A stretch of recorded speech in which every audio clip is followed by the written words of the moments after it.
今日咧就煮呢個黃臘倉嘅，咁啊好靚啊條黃臘倉。咁今日咧會做一個啦，一條黃臘倉兩個食法。咁我起咗肉出嚟先，原咗骨落刀啊。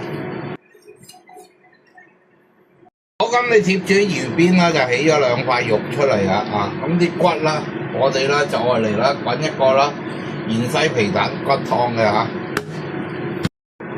好，咁個魚骨啦，同埋嗰個魚肉啦，分開啦兩份啦，分開咁啊做兩樣嘢。個魚肉啦，今日辣椒炒，魚骨咧就皮蛋豆腐芫茜湯，落啲鹽落去，炒一炒啊，炒到佢滑潺潺啦，嗰啲黏液啦出嚟啦，咁啊我哋就可以沖水沖翻乾淨佢啦。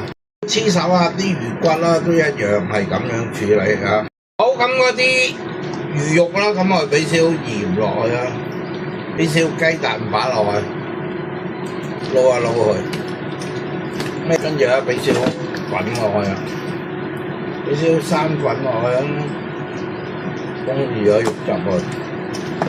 好，咁我而家啦炒咗個尖椒魚先，咁啊辣椒咧落嚟，邊一邊炒佢啊，亦都俾少鹽落去啦，等入咗底味先嚇。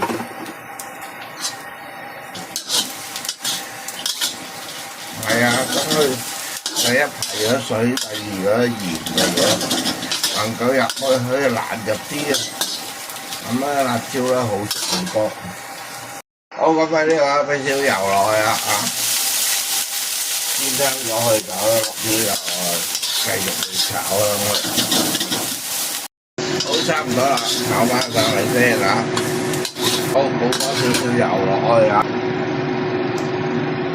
好，將啲魚啦擠落去，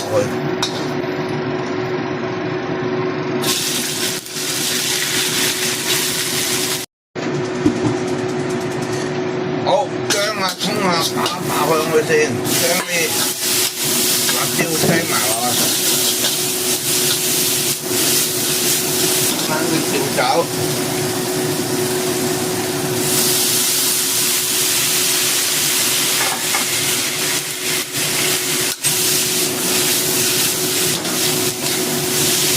將一個湯魚擠埋落去，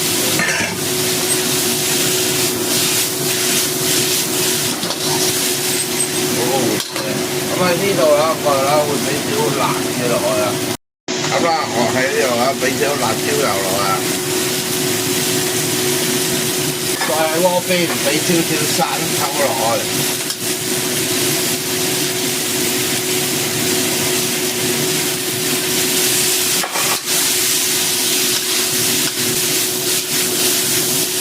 一個小口湯圓啦，咁啊搞掂你就黃啫。好，咁個皮蛋湯啦，咁我哋個魚湯先啊，啲魚骨啦擠落先啊。煎咧，我哋魚湯啦，點解唔腥咧？就係你煎得唔夠香啊。好，咁我哋啦，哇，呢度咁靚之後啦，我哋咧盡情去煨爛佢。喺呢度啦，我哋要加啲水啦，加水啦都有技巧喎。我哋咧唔好1、2、3啦，一次過落晒，俾少少落去先。因為咧你一次過落晒佢啦，佢個溫度會驟降啊。咁我哋逐少加落去。你想個湯啦，好似咁樣乳白嘅咧，就必須好似餃子咁，要分幾次加落去。咁啊話你啊，而家一落去啲湯都好似牛奶咁啊！哇！你睇啲湯，揾咗10分8分鐘都好似牛奶咁啊，咁有質感啊！好，差唔多噶啦，可以避咗上嚟先啲。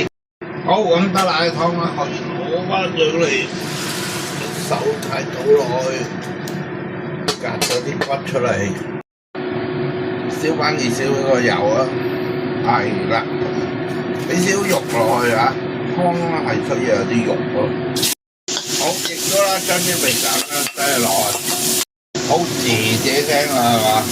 俾少粉水落去，再將啲魚湯擠埋落去，哇，好正啊！奶白，亦都將豆腐啦一手睇擠埋落去。好咁耐啦，俾少少味落去啦，咁啊差唔多啊，少鹽啦，少胡椒粉啦，始終都原創嘅胡椒粉啦，少夠喺鍋邊啦，等佢喺熱力咧滲落去啊！我咁啲湯啦，唔使好耐啊，滾幾滾啊，將啲芫茜啦個柄咧就擠落去滾。芫茜一搖啦，擠個湯碗得噶啦。好，咁啲芫茜葉啦，放喺底啊，小心啲，將啲一手睇遮晒落。